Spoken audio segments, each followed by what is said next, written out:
O céu, o destino do cristão.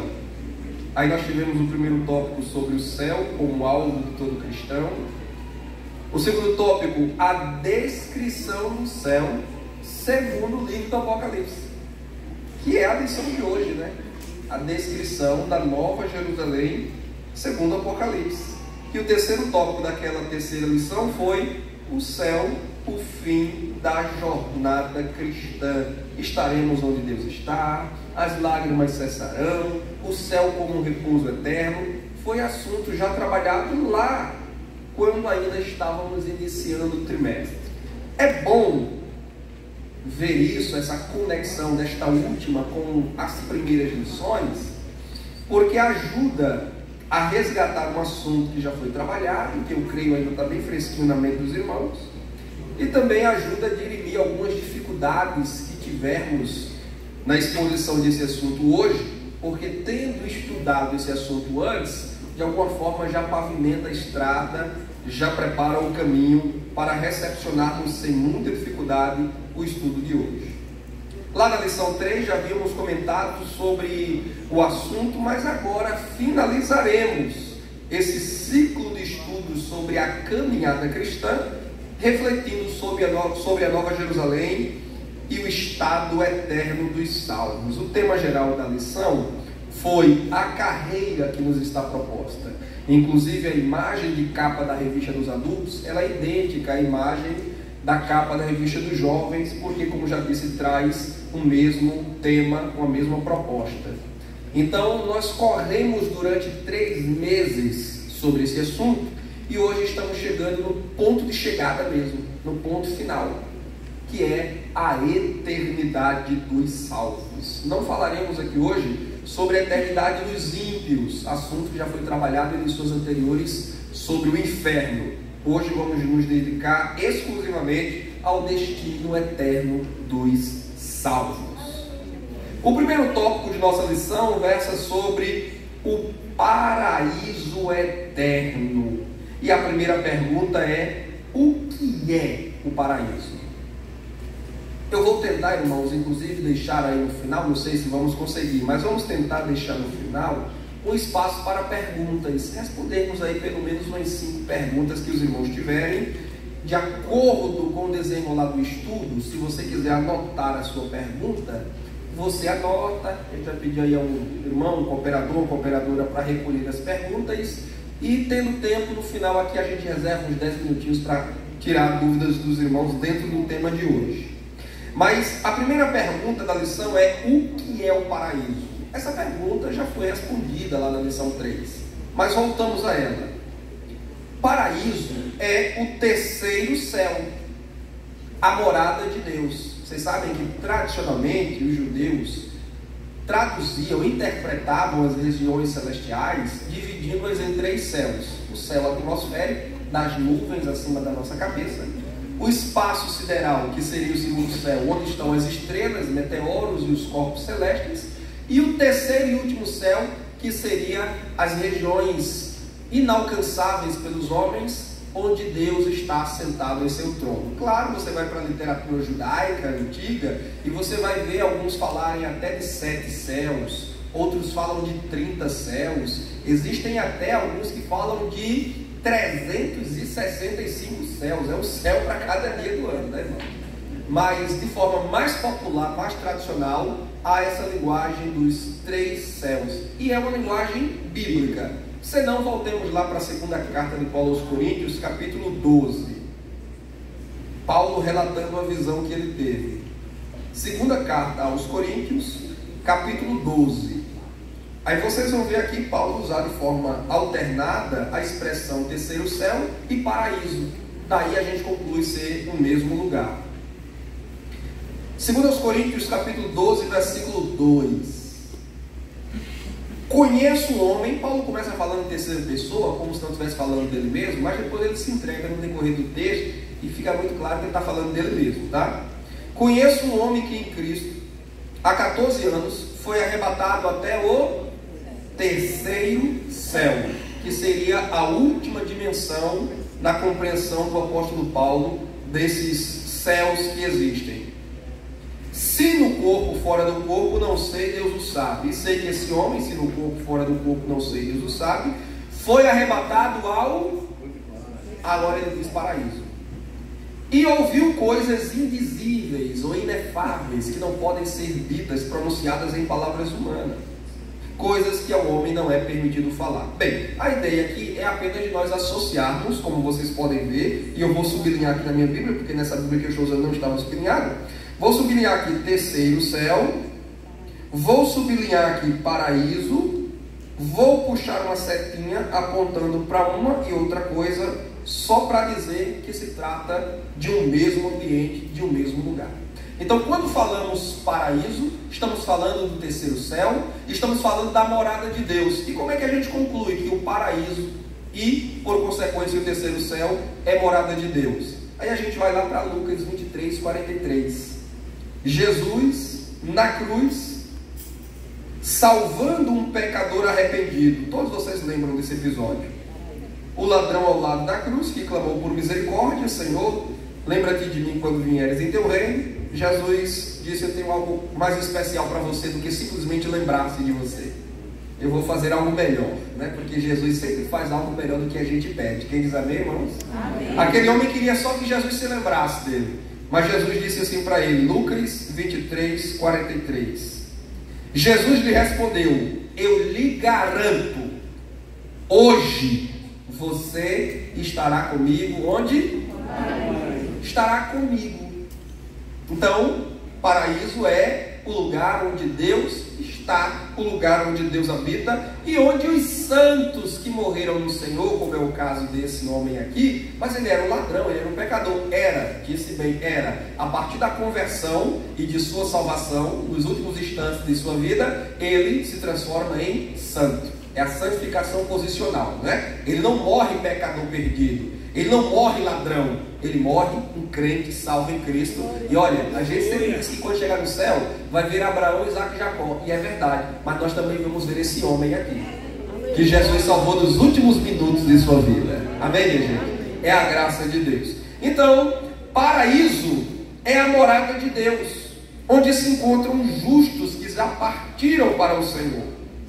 Assim também é chamada a morada eterna de Deus e dos salvos, para onde finalmente iremos. Porque o paraíso hoje é real, é onde Deus está, é onde os santos mortos em Cristo já estão, desde os que morreram no Antigo Testamento, aos que morreram no Novo Testamento, aos que morrem em nossos dias hoje. Todos os que morrem salvos, os que morrem na fé, vão ao paraíso onde Deus está. Mas paraíso é também a morada eterna de Deus, no novo céu e na nova terra, que é a nova criação que Deus trará como lugar eterno, onde nós também lá estaremos. Salte comigo para Apocalipse e confira isso, por favor, no capítulo 2, versículo 7.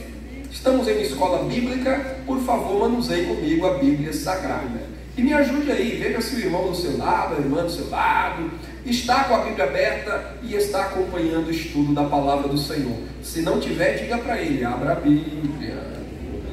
Abra a Bíblia, irmão. Apocalipse 2:7. Aquele que tem ouvidos, ouça o que o Espírito diz às igrejas. Ao vencedor darei o direito de comer da árvore da vida, já iremos falar dela mais adiante, que está onde, irmãos?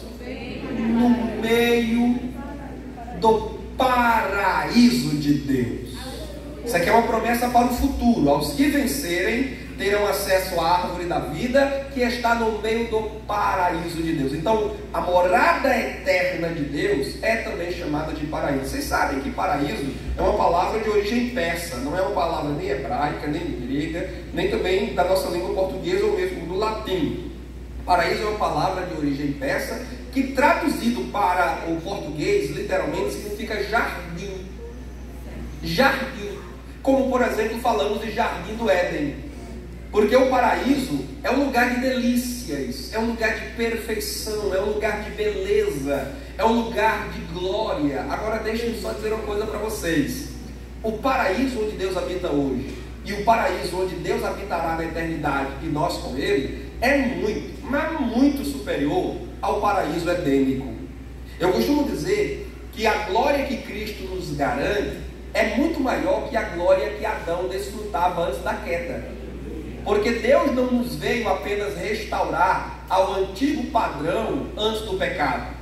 Jesus não veio para restabelecer a glória de Adão antes de cair. Não. Nós não seremos feitos, em lugar nenhum a Bíblia diz que pela salvação, pela glorificação, nós seremos feitos semelhantes a Adão antes de cair. Não. A Bíblia diz que nós seremos feitos semelhantes a Jesus Cristo, muito superior a Adão, perfeito, irretocável, de forma absoluta, nada há nele que precise ser melhorado. E quando chegarmos ao paraíso de Deus, porque o Éden foi um paraíso que Deus deu ao homem, era um paraíso de Adão, e Deus estava lá evidentemente com ele, mas a Bíblia diz que os céus dos céus pertencem a Deus, mas a terra ele deu aos filhos dos homens. Então aquele lugar que já era lindo antes da intromissão do pecado, que já era belo, será superado infinitamente pelo paraíso celestial para onde nós iremos. Daí podemos dizer: jamais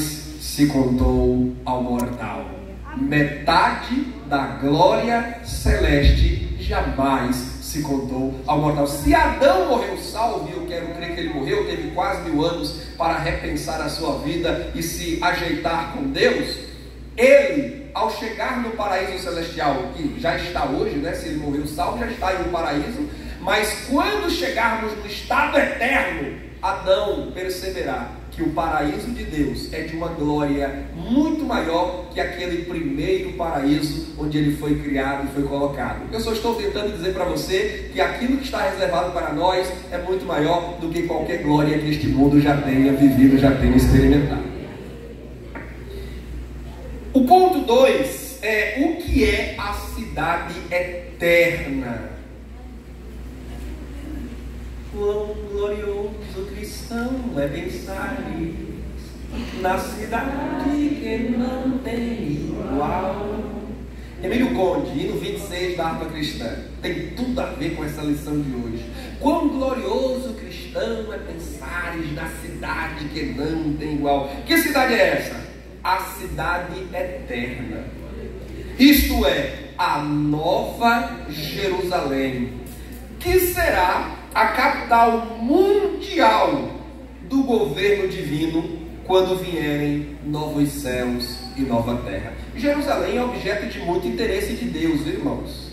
A cidade de Davi, onde o templo de Salomão foi construído, onde Jesus foi crucificado, onde o Pentecostes aconteceu. Ficai em Jerusalém até que do alto sejais revestidos de poder. É muito curioso isso, né? A eterna e indivisível capital de Israel, embora hoje politicamente Tel Aviv seja a capital de Israel, mas bíblica e teologicamente falando é Jerusalém. Tel Aviv não ocupa nada nas atenções da Bíblia Sagrada. Jerusalém é que está no centro das atenções da Bíblia Sagrada. E quando Cristo vier nesta terra, não ainda no novo céu e terra, mas nesta terra para estabelecer um reino milenar, Jerusalém será a capital mundial do governo de Cristo nessa terra.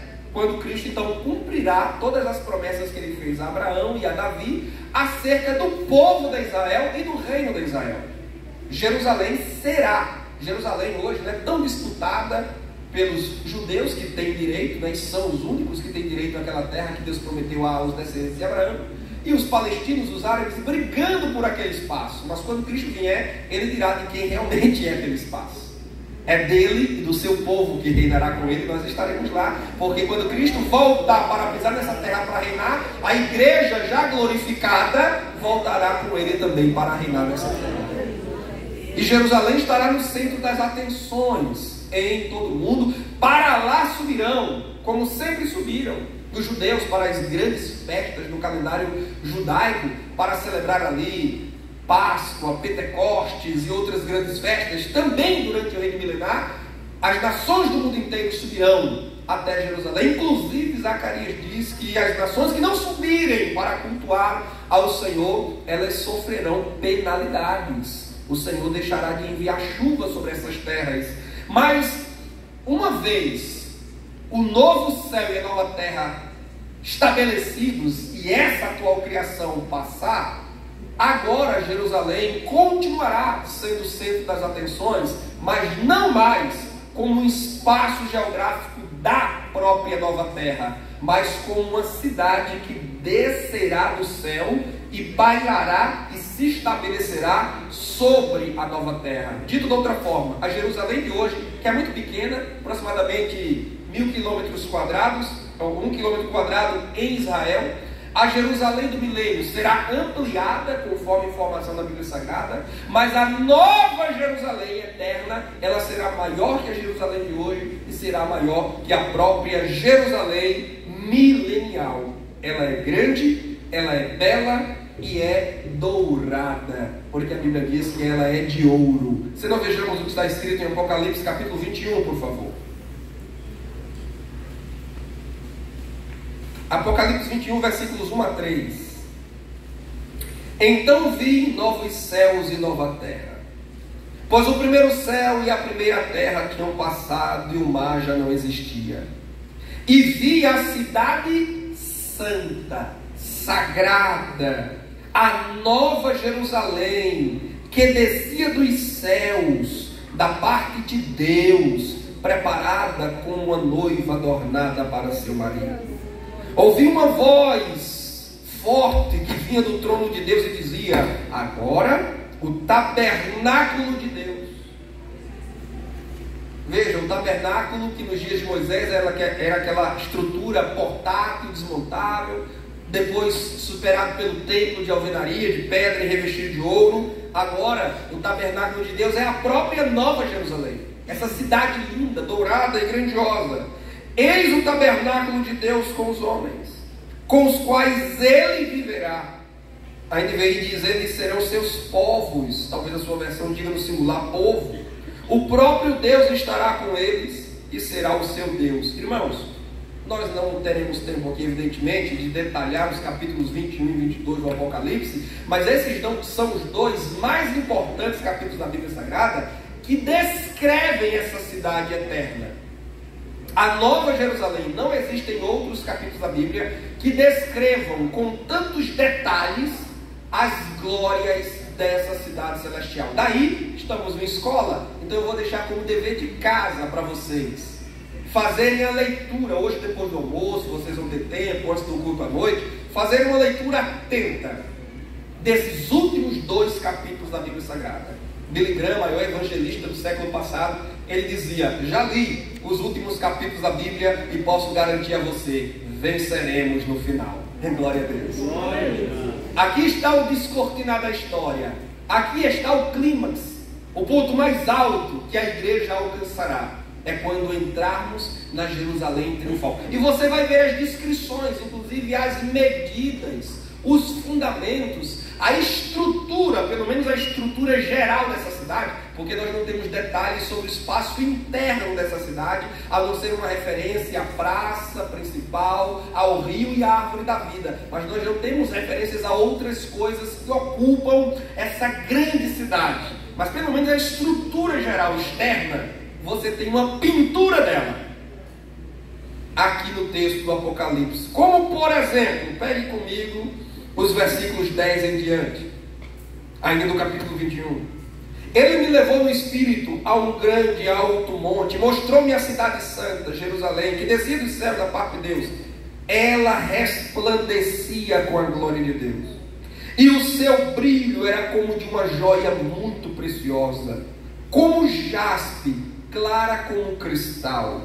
Tinha um grande e alto muro com 12 portas e 12 anjos junto às portas. Nas portas estavam escritos os nomes das 12 tribos de Israel.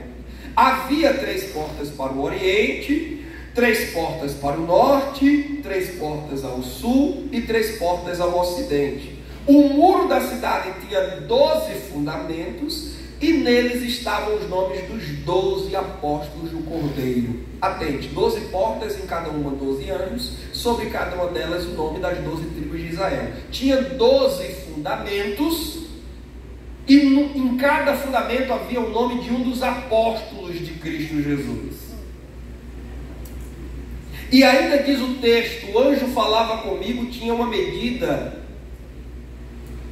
medida uma vara feita de ouro para medir a cidade, suas portas e seus muros. A cidade era quadrangular, de comprimento e largura iguais. Ele mediu a cidade com a vara. Na versão NVI, ele já traduz a medida em linguagem corrente. Diz aqui, tinha 2.200 quilômetros de comprimento, 2.200 quilômetros de extensão, por 2.200 quilômetros de largura, porque ela é quadrangular, as medidas de comprimento e de largura são iguais.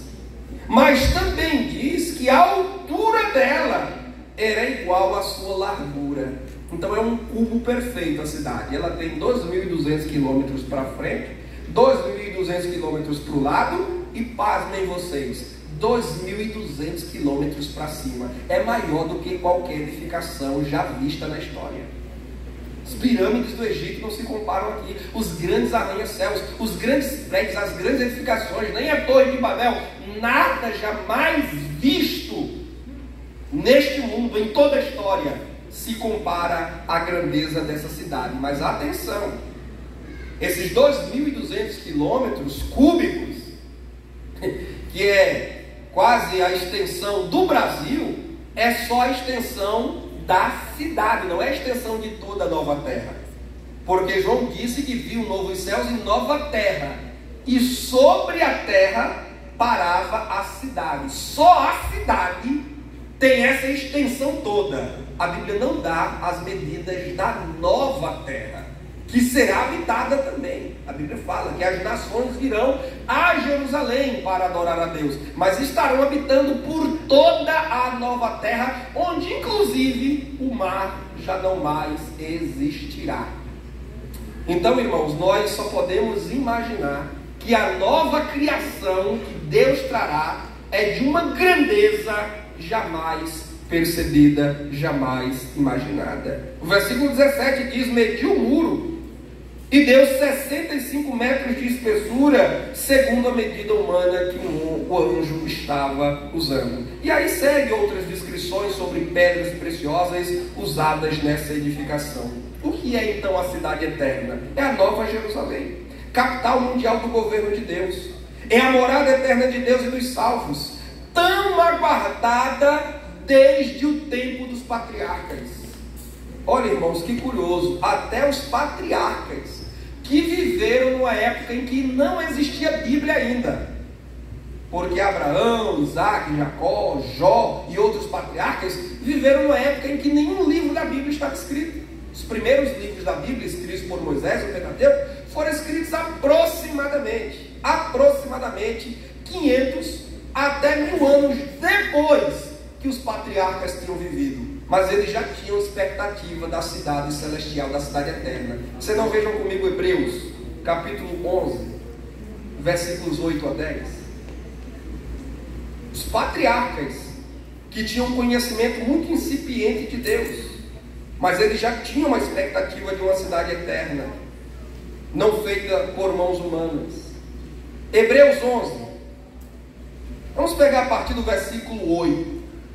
Pela fé, Abraão, quando chamado, obedeceu e dirigiu-se a um lugar que mais tarde receberia como herança, embora não soubesse para onde estava indo. Pela fé, peregrinou na terra, como nós também estamos peregrinos, como se estivesse em terra estranha. Ele passou por Canaã, mas como se o coração dele não estivesse ali. Embora fosse a terra prometida aos descendentes de Abraão, ele passou por ali, mas como se fosse alguém estranho. Aqui é uma preciosa lição para nós hoje também. Ainda que nós venhamos a herdar possessões desta terra, construir bens, essa terra deve ser sempre estranha para nós. Não devemos colocar nosso coração nas edificações deste mundo, porque tudo aqui está fadado a perecer pelo uso e pelo fogo do juízo de Deus, conforme diz Pedro na sua segunda carta, capítulo 3. Muitos crentes estão nesta terra como se tivessem aqui residência permanente, brigando por pedaço de terreno, brigando por herança de família. Crente processando parente, processando irmão, processando tio, processando primo, por conta de pedaço de terra, por conta de uns corró velho que o avô, o bisavó morreu e deixou. Fala, Espírito Santo. Abraão, que era um homem riquíssimo, passou por Canaã, tinha promessa de herdar aquilo, mas ele disse: isso é estranho para mim, não vou ficar aqui para sempre não. Viveu em tendas, nós vivemos em tendas também. Pode ser uma linda mansão, mas é tenda, é casa provisória, não é permanente. A nossa casa provisória é a casa do Pai. Viveu em tendas, bem como Isaac e Jacó, co-herdeiros da mesma promessa. Versículo 10: pois ele esperava a cidade que tem alicerces, que tem fundamento, a cidade que permanece, cujo arquiteto e edificador é o nosso Deus. Versículo 16 ainda: em vez disso, eles esperavam uma pátria melhor. Hoje se fala muito dos patriotas, né? Defensores da pátria do Brasil, como foi cantado aqui o hino nacional ontem: ó pátria amada, entre outras mil do Brasil. Mas irmãos, há uma pátria melhor. Aleluia. Estamos aqui, mas não somos daqui. Glória. Viemos aqui, mas não viemos para ficar. E se vocês querem saber, claro, temos que exercer nossa cidadania, óbvio, não podemos ser alienados, temos que cumprir com nossos deveres. Inclusive a lição de jovens, essa última lição de jovens, fala sobre isso, né? O cuidado com o meio ambiente, com a criação, reproduzindo o modelo de gestão e governança divina. É claro, não podemos ser bitolados, alienados, temos que cumprir nossos deveres cívicos. Entretanto, ninguém também coloque o seu coração nessas coisas. Tem gente que mata e morre pelos direitos cívicos e vai para a porta de quartéis e faz protesto. É engraçado, na hora de fazer protesto está lá na linha de frente, mas se o pastor chamar para evangelizar e ganhar as almas, fica dormindo. É engraçado, na hora de vestir camisa do Brasil e sair gritando por direitos, ele é o primeiro. Se brincar, pega um megafone, sobe em cima de trio elétrico, faz um discurso, meu irmão, que é uma beleza. Mas se o pastor der oportunidade para dar uma saudação, ele levanta o dedinho e diz: não vou não, estou preparado não. Aí eu gosto do hino 3 da harpa cristã: sim, eu confiarei por esta terra de além.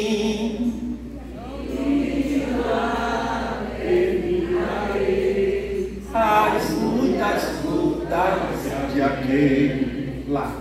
Lá está meu bom Senhor, a qual eu desejo ver. Ele é tudo pra mim, e sem Ele eu não posso viver. Se eu porfiarei. O que é porfiar? Porfiar é lutar, é batalhar, é brigar. Veja o que o hino está dizendo: sim, eu brigarei por esta terra de além. Se tivermos de brigar, que seja pelo céu. Se tivermos de batalhar, de pelejar, que seja pela pátria melhor, pela pátria celestial, irmão. Porque lá não vai ter juiz de STF mandando e desmandando, não vai ter exército acovardado, não vai ter corrupção política, não vai ter tramóia, maracutaia. Esta pátria, ela é governada pelo Rei dos Reis e Senhor dos Senhores, e lá só habitarão os santos e remidos do Cordeiro. Se você estará lá, levante suas mãos e adore o bendito Deus. Esperava uma pátria melhor, isto é, a pátria celestial. Por essa razão, Deus não se envergonha de ser chamado Deus deles e lhes preparou uma cidade, que é a eterna cidade, a Nova Jerusalém. Deus não se envergonha de quem não se envergonha de buscar o céu. Você pode dizer isso? Diga: Deus não se envergonha de quem não se envergonha de buscar o céu. Deixa te chamarem de bitolado, de aluado, do que seja, mas ande com os pés nesta terra, mas a cabeça no céu, porque para lá que nós vamos. É a nossa morada eterna, a qual já chegamos pela fé. Olha que curioso, porque a fé em Hebreus é tomar posse de algo que você ainda não tem realmente, mas você tem tanta fé, tem tanta expectativa, tem tanta esperança, que é como se já tivesse tomado posse dela. É como se você já estivesse nela, porque o crente é assim, ele está na terra, mas ele vive como se já estivesse no céu. Não é maravilhoso isso? Hebreus, ainda, capítulo 12, veja comigo por favor, versículos 22 a 24. Mas vocês chegaram, não é chegarão no futuro, é no presente, chegaram ao Monte Sião, a Jerusalém celestial, a cidade do Deus. Irmão, eu nunca fui nem na Jerusalém terrenal, quanto mais na celestial, mas o texto diz que eu já cheguei, o texto diz que você já chegou. Eu não estou lá, mas é como se eu já estivesse. Isso é fé, é andar nesta terra, peregrinar nessa terra, mas já viver a cultura do céu. O que é isso? É viver aqui, mas de ter o coração em Deus, é adorar a Deus, antes de dormir, Deus, depois de acordar, Deus, meditar em Deus o dia inteiro, se relacionar com Deus, louvar a Ele, meditar na palavra dEle, alimentar-se dEle. Isso é viver a cultura do céu, é viver a santidade, a pureza, o recato, a decência, a modéstia, é viver os valores do céu projetados em nossa vida hoje. Aliás, quem não vive a cultura do céu hoje, aqui, não poderá entrar lá finalmente quando ela vier. Aleluia. Irmãos, uma pessoa que passa a semana inteira sem ler a Bíblia Sagrada, honestamente, diga-me, o que é que essa pessoa vai querer ver no céu? Eu não vejo a hora de vir o céu para eu conhecer Jesus. E Jesus dizendo, tu já me pode conhecer pela palavra. Eu não vejo a hora de abraçar o meu Senhor. Ele está te chamando para tu abraçar Ele na palavra, no recinto secreto da oração. Irmão, você acreditaria, honestamente, você é um jovem, cadê os rapazes solteiros? Levante a mão, rapazes solteiros, que estejam namorando ou noivos, mas o estado civil é solteiro. Levante a mão, fique tímido não. Eu vou orar para Jesus mandar a tua Rebeca. Aí você está namorando uma moça, está noivo de uma moça, e ela diz, eu amo você de coração, não vejo a hora de casar com você. Mas ela não lê as mensagens que você manda no WhatsApp, não responde seus recados, não responde suas mensagens. Honestamente, você acreditaria no amor dessa moça? A moça que diz que te ama, mas não lê tuas mensagens, não responde tuas mensagens. Tu escreve cartinha para ela. Será que ainda tem jovem hoje que escreve cartinha para namorar? Você escreve cartinha de amor para ela, mas ela não devolve uma cartinha de amor para você. Você acreditaria nesse amor? Agora eu lhe pergunto, e você acha que Jesus acredita no nosso amor? I love Jesus.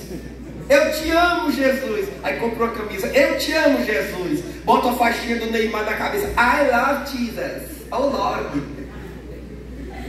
Mas as cartas de amor que Ele te enviou, você não lê e não responde. Que amor é esse? Que amor é esse que você não lê as mensagens que Ele te manda e você não responde? Como é que o crente lê as cartas de amor? Lendo a Bíblia. Como é que o crente responde? Orando a Ele, falando com Ele. Irmão, o crente que não fala com Jesus hoje vai querer falar o que com Jesus na eternidade? Quem quer o céu de fato, já vive o céu hoje, já fala com Jesus hoje, já beija os pés de Jesus hoje, já vive com Ele para a glória dEle hoje. Esses são os que chegaram já na Jerusalém Celestial pela fé. Chegaram aos milhares de anjos em alegre reunião, em uma alegre assembleia, porque a palavra grega aqui fala disso mesmo, fala de uma reunião festiva, de uma assembleia festiva, porque a cultura do céu é uma cultura de festa. Diga comigo, a cultura do céu é uma cultura de festa. Irmãos, lá não vai ter choro, dor, sofrimento, depressão, fraqueza, sofrência gospel, Que irmão, eu fico aperreado com um negócio desse. Culto domingo à noite, bota a moçada para cantar. Por mim eu já teria desistido, mas é por causa dele, mas eu já teria desistido. Eu não vejo a hora, só sinto vontade de morrer. Irmão, pelo amor de Deus, irmão, tire isso. Regente de conjunto, pelo amor de Deus. Como é que você coloca um conjunto de jovem de pé para cantar, que está pensando em desistir? Mas vocês estão pensando, vocês estão percebendo como eu estou percebendo, que nós estamos vivendo uma época hoje de muita cantoria melodramática, depressiva. Eu vou para os clássicos e não vejo isso. Eu não vejo esse choramingos em Chile Carvalhais, em Rose Nascimento, em Cassiano. Pelo contrário, eu vejo Cassiano com muito louvor. Eu não vejo mais Nascimento. Eu não vejo a turma da vanguarda com essa choradeira que os músicos, os mais jovens, os compositores, os cantores mais jovens têm cantado. Pode observar, a maioria dos cantores jovens que despontam no Brasil tem que ter uma música de choradeira, de depressão. É por isso que o número de jovens depressivos na igreja tem aumentado. Porque é esse tipo de referência que eles têm. Aí chega a igreja foi evangelizar, chamar os pecadores. Meu irmão, saia dessa vida. Somente Jesus tem alegria de verdade para lhe dar. Vamos para o culto hoje à noite receber a palavra, e você vai conhecer a verdadeira vida em Cristo. Aí o cara disse, tá certo, eu vou lá então, para ver qual é essa verdadeira alegria que só Jesus tem para me dar. Aí quando chega aqui, vê um batalhão de 30, 50 jovens cantando, só sinto vontade de morrer. Ele vai dizer, rapaz, deixando o meu São João mesmo, eu com São Pedro, na minha fogueirinha, comendo milho, dançando forró, porque...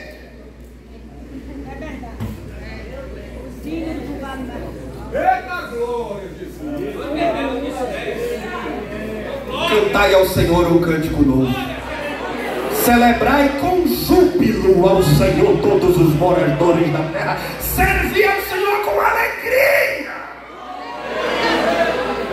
A cultura do céu é uma cultura de festa, irmão. Vamos tirar esses hinos de choradeira, essa sofrência gospel, essa ruideira. Vamos tirar isso de nossos cultos em nome de Jesus. Ah, irmão, mas fulano passou por uma prova muito grande quando escreveu esse hino e pensou nele morrer. Ele passou, e graças a Deus que ele passou, não ficou. Mas eu estou vendo jovens que estão ficando nessa choradeira. Pelo amor de Deus, irmão, se eu sou membro de um conjunto, seja de jovens, seja de adolescente, e a regente vem querer colocar um hino desse, eu digo, eu não canto não. Mas porque você é melhor? Não é porque eu sou melhor, é porque eu não vivo pensando em morrer. Pelo contrário, eu quero viver, porque Jesus disse, eu vim para que tenham vida, e não é qualquer vida não, é vida com abundância.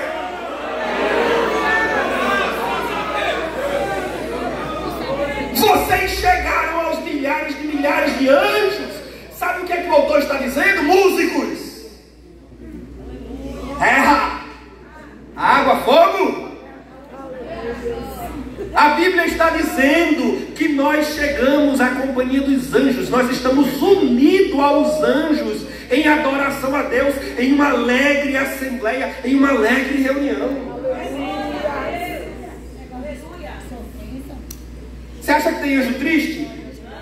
Você acha que tem anjo dizendo, só sinto vontade de morrer, não vejo a hora, Senhor, de ir embora? Os anjos estão lá ininterruptamente, santo, santo, santo, santo, santo, santo, santo. Não tem gelo, só tem fogo no céu. Leia qualquer passagem que fale do céu, não tem gelo lá, mas fogo tem. Pergunta ao irmão, tem fogo aí? Porque lá só tem fogo, lá não tem gelo não, só tem fogo. Não vai ter neve no céu. Aleluia, aleluia. Te alegra, irmão. Deixa a ruideira para lá, da sofrência tu já saiu, da ruideira tu já saiu. Jesus tirou você de lá, do lado de cá. É adoração, é celebração, é alegria, alegria, alegria.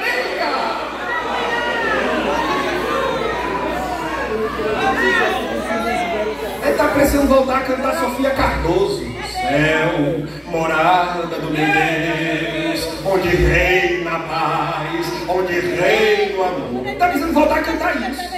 Vitorino Silva, meu tributo. A Deus seja a glória. A Deus.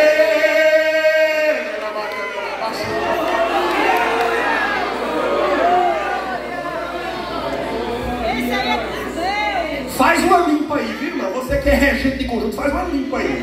Leva a escarcela hoje, não leva amanhã não. Leva hoje para casa. Jesus está dizendo, leva hoje. Senta uma horinha do teu dia. Sai da Eliana, sai do Celso Portioli, que isso não vai te fazer futuro nenhum. Pega a escarcela e vai ler. E começa a dizer assim, bem me quer, mal me quer, bem me quer, mal me quer, bem me quer, mal me quer. Esse serve, esse não serve, esse dá, esse não dá. Quem quiser ouvir ruideira, ouça no seu carro, dirigindo. Na casa do Senhor não. Na casa do Senhor é cânticos alegres, de louvor e adoração ao nome de Jesus. Tiago disse, está o dia alegre, cante louvores. O cântico deve ser cântico de alegria.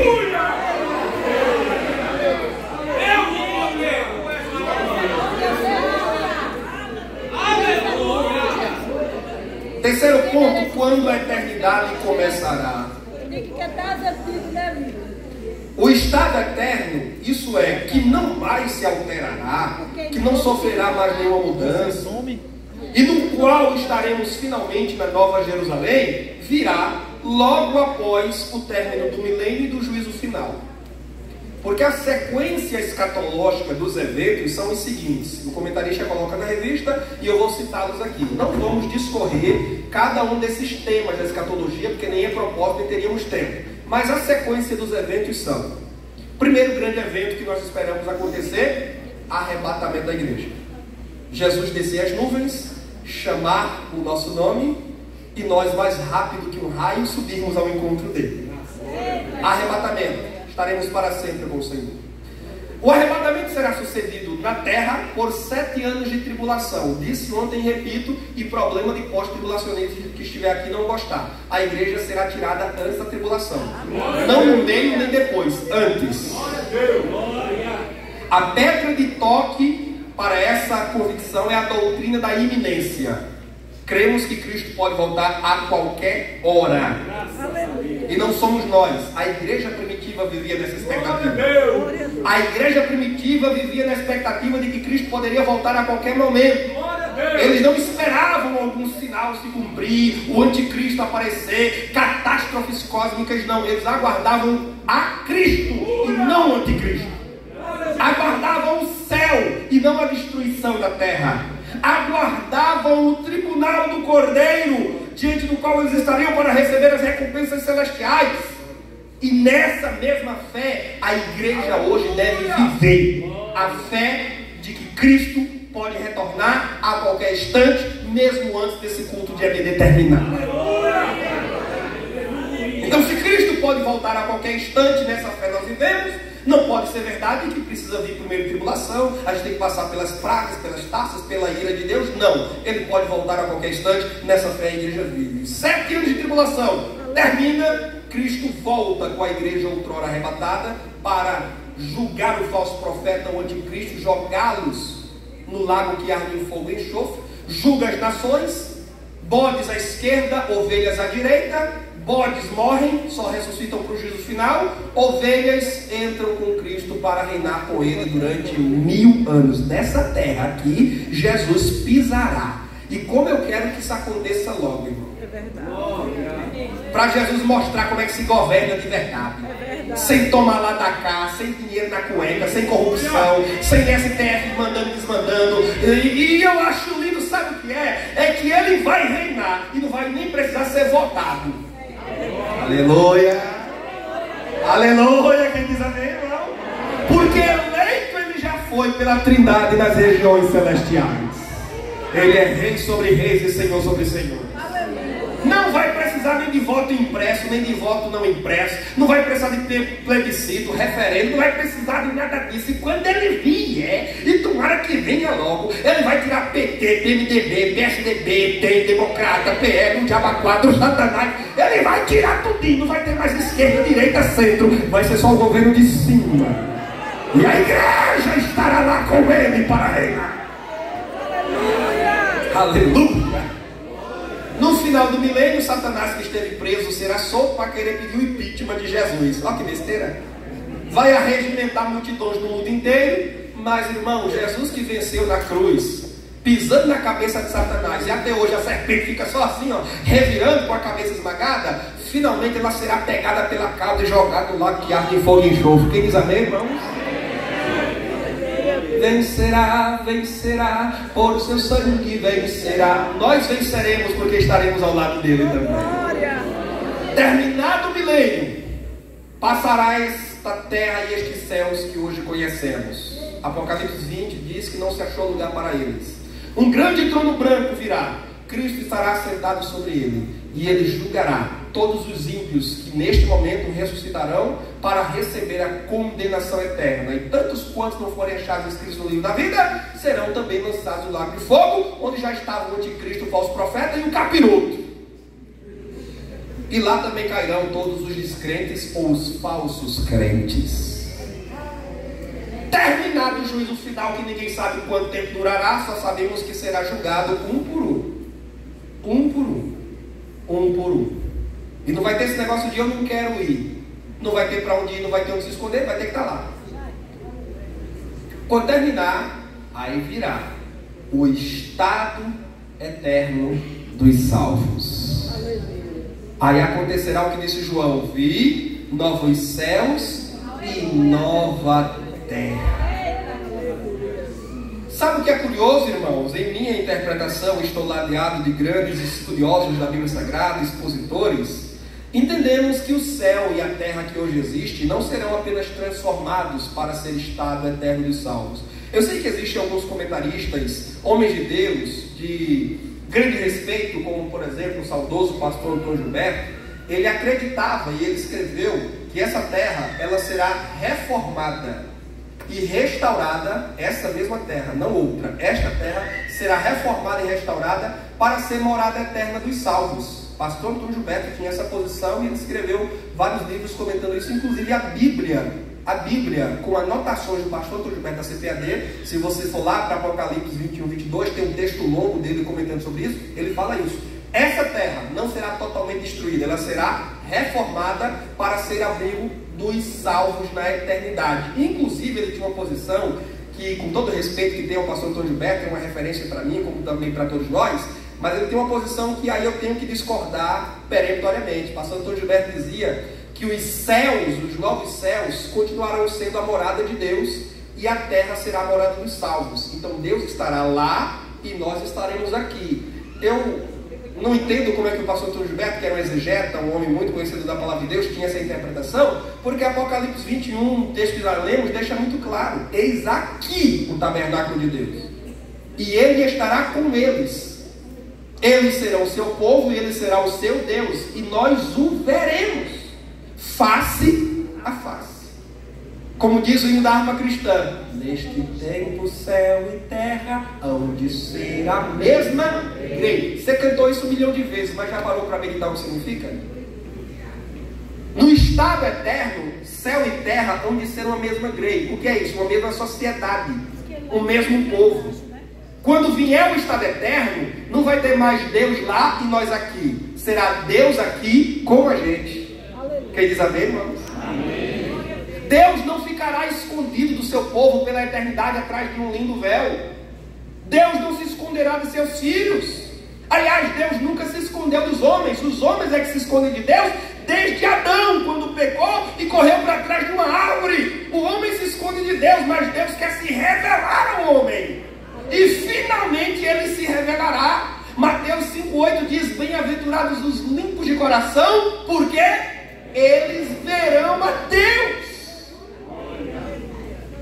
Eu não creio numa eternidade em que nós estaremos num lugar e Deus estará no outro distante e a gente tenha que fazer uma agenda para poder vê-lo. Nós estaremos em um mesmo lugar, Pai e Filhos, juntos. Louvado seja o bendito nome do Senhor.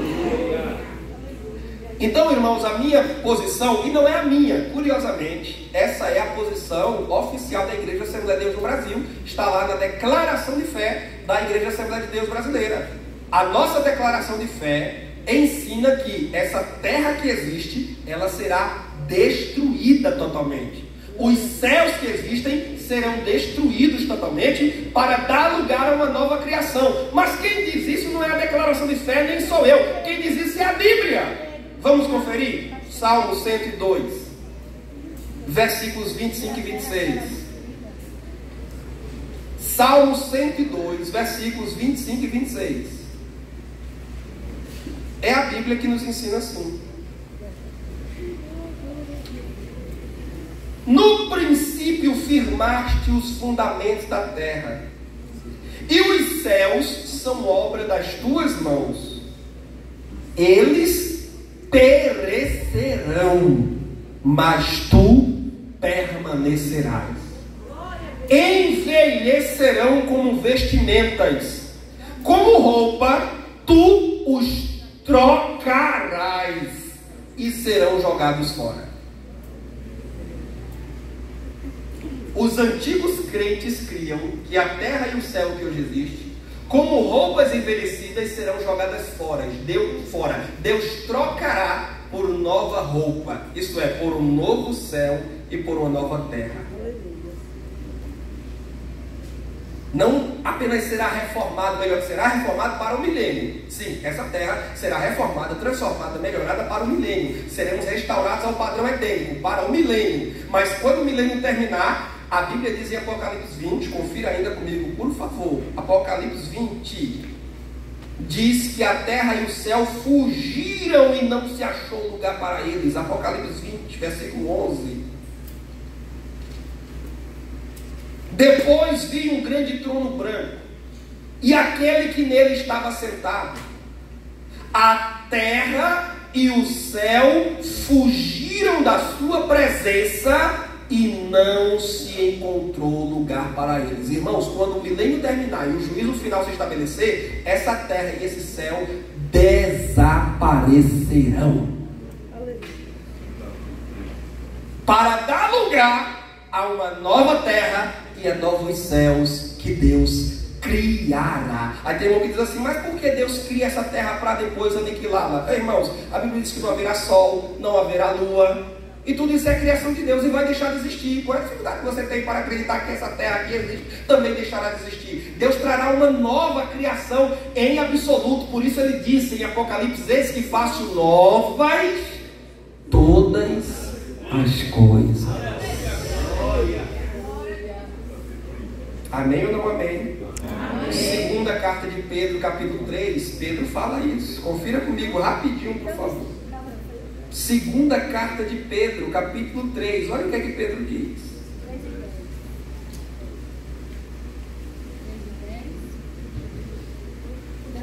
Versículo 10. O dia do Senhor, porém, virá como ladrão. Os céus desaparecerão com um grande estrondo. Os elementos serão desfeitos pelo calor, e a terra e tudo que nela há será desnudada, destruída. Deus prometeu, atenção, Deus prometeu que não destruiria mais a terra com água, sim ou não? Sim. E todas as vezes que vemos o arco-íris é uma lembrança de Deus. O arco-íris que foi tomado por apropriação indevida pelo movimento LGBT, mas não foram eles que criaram, nem pertencem a eles. As cores do arco-íris pertencem ao Criador, ao nosso Deus.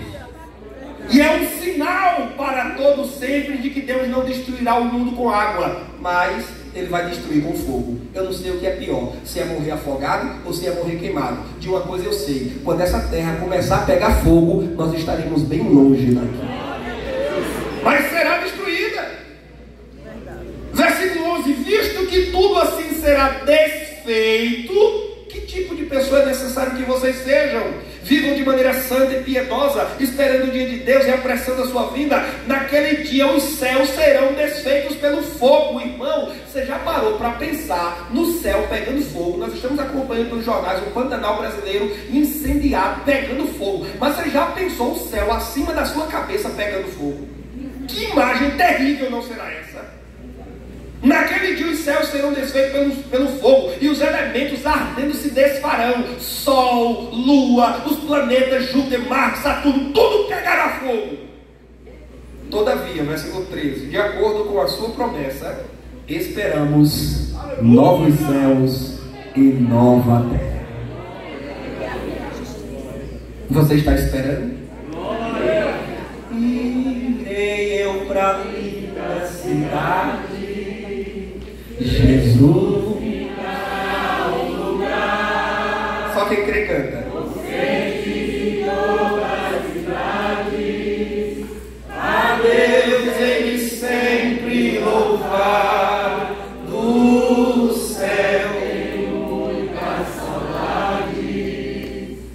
as glórias que lá hei de ver. Oh, que gozo vou ter quando eu vi meu Senhor, rodeado de grande esplendor. Aleluia. Aí no capítulo 22, que é assunto do segundo tópico, o estado perfeito, o eterno estado perfeito. E aí o primeiro ponto fala sobre o estado perfeito à luz da doutrina bíblica. O ponto 2 fala sobre o estado perfeito à luz de Apocalipse 22, 1:5. Quero chamar você lá para esse texto comigo, por favor. Apocalipse 22. Estado perfeito. Apocalipse 22. Então o anjo me mostrou o rio da água da vida, claro como um cristal. Lembrou daquele hino, não foi, irmão? Além do rio. A Bíblia não diz que ele é azul, mas diz que ele é claro como um cristal. Fluía do trono de Deus e do Cordeiro. Algumas versões dizem no versículo 2, no meio da rua. Outras, como a Almeida Corrigida, que é usada na revista, diz no meio da praça. Praça é uma coisa, rua é outra. É que a palavra grega pode ser traduzida por uma coisa ou outra, porque a palavra grega dá a ideia de espaço público. A rua é pública, a praça é pública. Então aqui o texto pode estar falando de uma praça no centro da cidade, ou de uma grande avenida principal que corta a cidade. Seja como for, de cada lado do rio estava a árvore da vida. Como assim? Uma árvore do lado do rio e por toda a extensão do rio.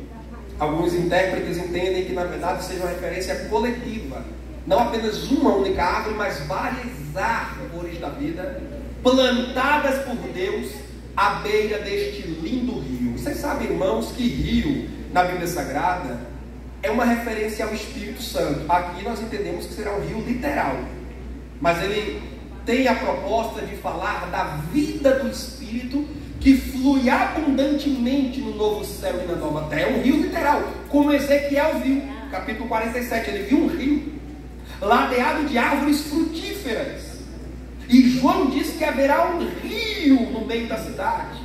Eu penso que é desse rio que o autor do Salmo 46 esteja falando. Há um rio cujas correntes alegram a cidade de Deus, santuário das moradas do Altíssimo, do Altíssimo.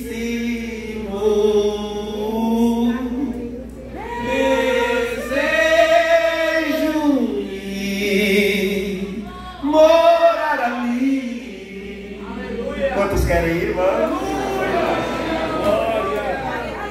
Tira a ruideira e coloca esses hinos lá, irmão, pelo amor de Deus.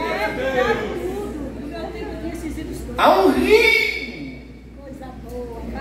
de águas vivas e a árvore da vida plantada à margem de toda a extensão do rio. A árvore da vida que estava no Éden, mas da qual Adão não pôde comer por conta do pecado. Deus escondeu a árvore de Adão, expulsou-o do jardim para que ele não comesse do fruto. Agora nós comeremos de seu fruto. Eu tenho uma boa notícia para você, crente. No céu vai ter comida. A irmã ali foi batizada ali agora, ó. Enche, Jesus. Renova, Jesus. Vai ter comida. O aparelho digestivo evidentemente já não funcionará mais como hoje, porque no céu não haverá lixão, excremento, banheiro, nada disso. Mas nós comeremos, não por fome, porque fome não haverá. Comeremos por celebração, como a ceia do Senhor, que nós não podemos comer por fome, porque Paulo diz que tem fome, coma aí. Mas na igreja nós comemos, não por fome, mas por celebração. Assim será no céu. Não comeremos porque sentiremos fome. Comeremos como o crente gosta de comer, é verdade ou não é? Porque crente não bebe nem fuma, mas come que é uma beleza. Comeremos no céu. Jesus disse que nos dará o maná escondido. Nós teremos a árvore da vida, do qual o seu fruto poderemos nos alimentar. E Jesus disse: muitos virão do Oriente, os Xing Ling, falam chinchau, chunchau, virão do Oriente e do Ocidente. Nós brasileiros, nordestinos, que falam gente, chegaremos no céu, soltando oxente para tudo que é lado, e sentaremos à mesa com Abraão, Isaac e Jacó. E o Filho do Homem, ele mesmo, se cingirá para vir nos servir, o Masterchef do céu, Jesus. Eita, que será maravilhoso, sim ou não, irmão? Tinha crente aí que já estava desanimado, mas depois dessa palavra, ele disse: pronto, agora eu quero ir para o céu dele. Vai ter comida e feita por Jesus? Ah, que eu estou lá. Tem que pregar isso toda semana. Aleluia, como é que é, irmã? Tem que pregar isso toda semana. E é, irmã? E as folhas da árvore servem para a saúde das nações. No céu vai ter doença, irmão? Não. E por que as folhas da árvore servem para a saúde? Aí não é para falar que haverá enfermidade no céu, nem fraqueza no céu. As folhas dessa árvore representam, e nós dela poderemos nos alimentar também, representam a saúde que reina neste novo espaço, que é permanente neste novo ambiente. Não é para tratar a enfermidade, mas é uma saúde que é permanente no céu e que está simbolizado como rio de água que sacia, representa a nossa total saciedade em Deus, nossa satisfação plena em Cristo. As folhas desta árvore também representam a nossa perfeita e plena saúde que nós desfrutaremos no céu. O bico de papagaio vai ter que criar asas e tomar outro lugar. Vai voltar para a floresta amazônica. Não vai ter mais artrite, artrose, trombose, AVC, Covid, chikungunya, zika, o satanás, o capeta, o demônio. Tudo isso vai se acabar. Asma, bronquite, tosse, gripe, vai se acabar. Queda de cabelo, diga amém, porque Jesus vai devolver seus cabelos e vai ser mais bonito do que já é hoje. Isso é conversa de pregador sensacionalista. Não, porque Jesus disse que até os fios de cabelo da sua cabeça estão contados. Se alguém nunca lhe disse, eu lhe digo esta manhã: Jesus se preocupa até com o teu cabelo, mulher. Recebe aí, irmão carequinha, essa palavra. Recebe, toma posse. Jesus vai devolver os atacantes daqui que foram para outro time. Jesus vai devolver. Não vai ter dentadura, chapa emprestada, comprada de osso de animal, não. Jesus vai colocar um riso lindo na tua boca para tu sorrir com ele e para ele por toda a eternidade. Os olhozinhos assim, meio vezes assim, Jesus vai aprumar assim. O oftalmologista do céu vai colocar no lugar e tu vai ver ele bem direito. Tu não vai ver dois Jesus, não. Tu só vai ver um Jesus no céu.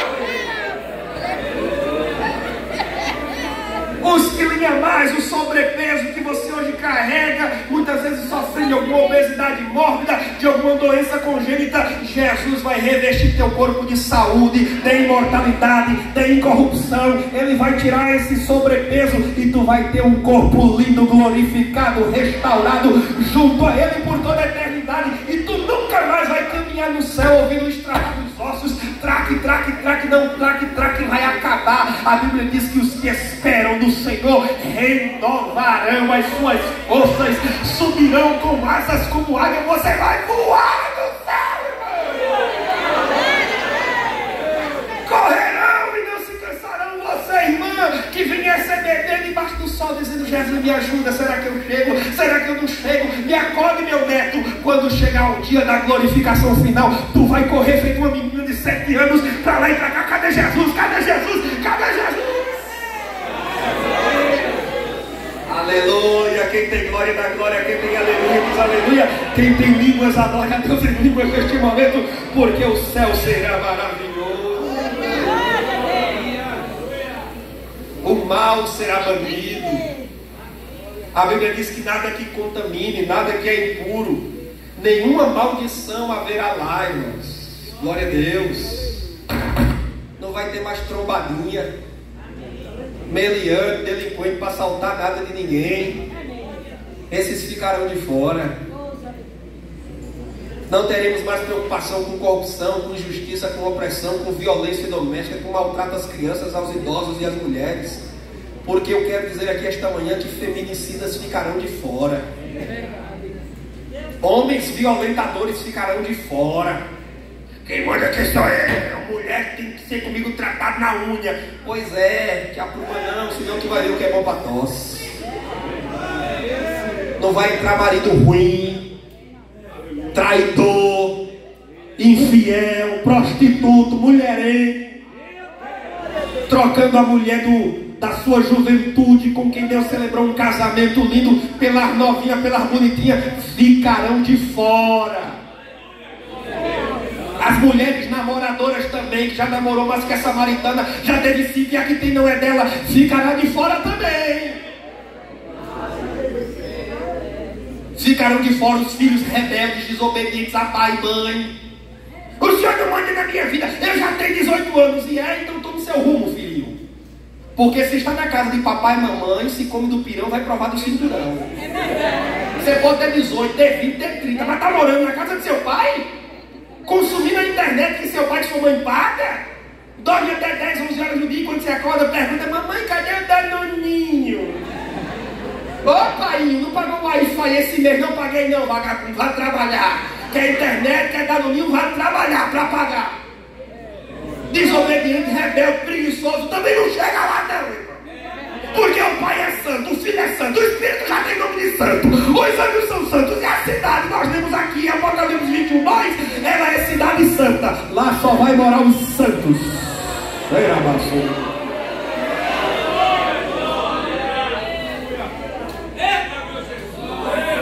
Te apruma com teu pai, te apruma com tua mãe, te apruma com teus irmãos, te apruma com tua mulher, te apruma com teu marido. Acaba com esse negócio de estar achando ruim, arrume outro. Cuidado que ela arruma mesmo, irmã.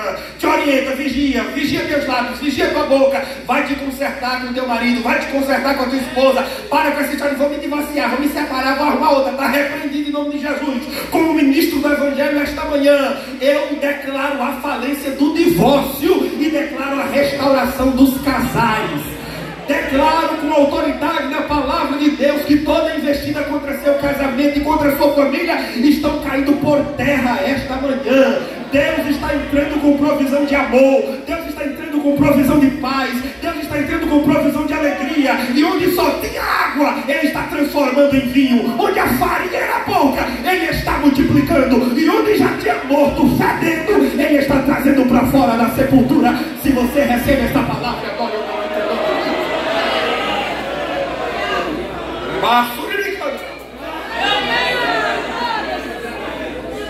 Para terminar, o último tópico: o estado final de todos os santos. O que todo crente deve esperar?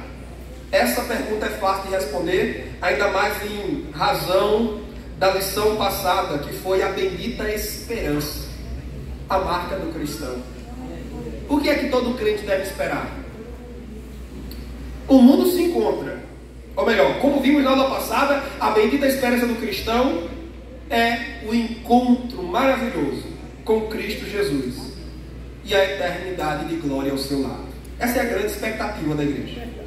E sabe o que é interessante, irmãos? Eu tenho lido a Bíblia e tenho percebido algo muito interessante que eu quero compartilhar com vocês nos últimos minutos, só pedindo a sua paciência. E, aliás, quem me dá mais 3 minutos aqui para terminar a mensagem? 3 minutos. Quem me dá 3 minutos? Levante a mão. 3, 6, 9, 12, 15, 18. Já arrumei aí mais 1 hora de mensagem. Pois bem. Quanto mais eu tenho lido a Bíblia, eu tenho percebido uma coisa interessante. O céu é um lugar real, belo, ruas de ouro, muro de jaspe, rio claro como cristal, árvore da vida, tudo isso e muito mais. O que João registra não é nem metade do que a glória de Deus realmente é. Mas sabe o que é interessante? Quando os crentes falam sobre a eternidade, partir para a eternidade, eles quase nunca falam de ir para o céu ou ir para um lugar. Geralmente eles falam de ir para Cristo, partir para estar com Cristo, estar com o Senhor. Por exemplo, Paulo fala muito sobre isso. Ele diz que prefere partir para estar com Cristo, o que é muito melhor. Escrevendo aos Tessalonicenses, ele diz que estaremos para sempre com o Senhor.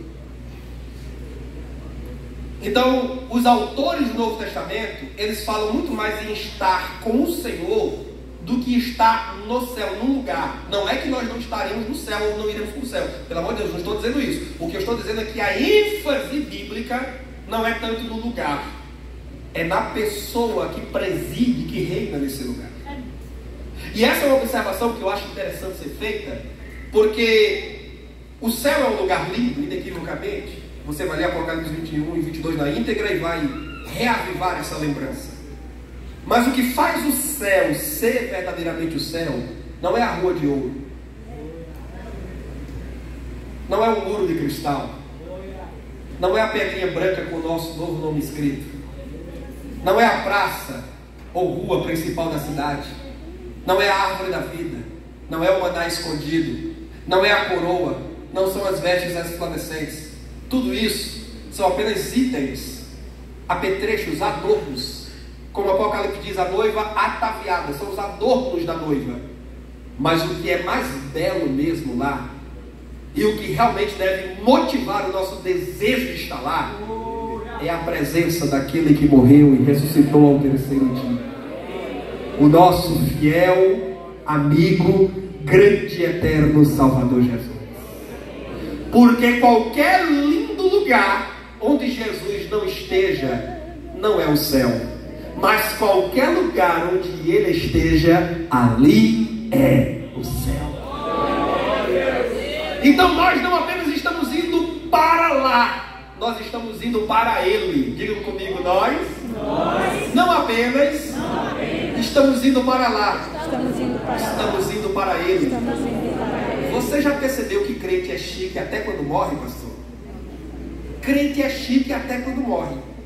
A morte de um ímpio, como é anunciada? Fulano morreu, o caminhão passou por cima, esbagaçou todinho, aí aquele desespero, aquele corre-corre, aquele chororô. Mas a morte de um crente, como é anunciada? Irmãos, com pesar no coração, queremos comunicar à igreja que partiu para estar com o Senhor. É chique ou não é? Partiu para estar com o Senhor, nossa irmã fulana de tal. Agora eu acho bonito mesmo quando anunciam assim: irmãos, comunicamos à igreja que foi promovido às mansões celestiais. Um comedor de cuscuz com rapadura. Pode botar no meu.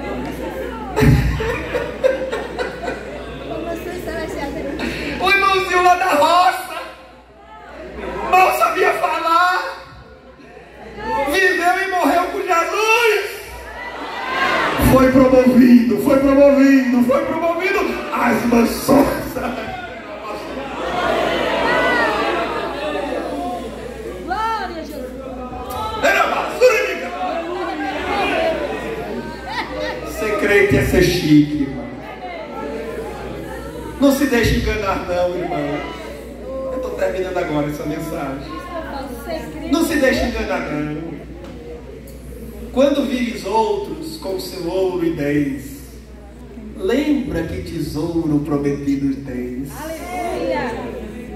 Passarinhos, belas flores querem me encantar. São vãos terrestres esplendores, mas contemplam o meu lar. João capítulo 14. Não se turbe o vosso coração. Credes em Deus, crede também em mim. Na casa de meu pai há muitas moradas. Se não fosse assim, eu teria dito a vocês: vou preparar-vos lugar. E se eu for e vos preparar lugar, voltarei.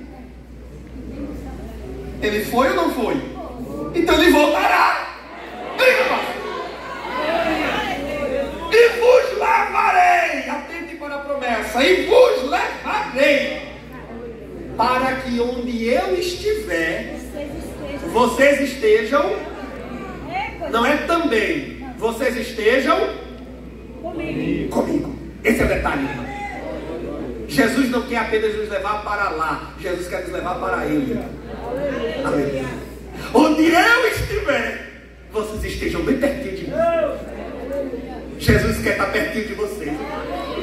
Tanto crente correndo de Jesus, pastor. Tanto crente indo para o São João da vida. Tanto crente correndo para os forróis. E Jesus dizendo, eu quero estar pertinho de você. Na oração sacerdotal, João 17 orou dizendo, Pai, eu quero que os que tu me deste estejam comigo e vejam a minha glória. Parece coisa de criança quando ganha um presente que quer mostrar a todos os amigos. Olha como Jesus é humilde, olha como Jesus é simples. Ele usa uma linguagem de criança. Ele diz, Pai, eu quero que os que me deste estejam perto de mim, para que eles vejam o grande presente que o Senhor me deu. Aleluia!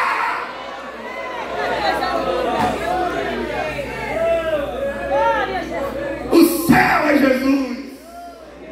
O céu está perto dele. O céu está junto dele. E este é o grande motivo porque estamos aqui para adorá-lo, para louvá-lo, para bendizê-lo. Estamos nos unindo aos anjos que o adoram incessantemente. Mas breve isso aqui terminará, isso aqui cessará e nós subiremos à presença dele e estaremos cantando diante do seu trono, diante da sua glória. Se você tem essa esperança, convicção e certeza, adore em nome de Jesus.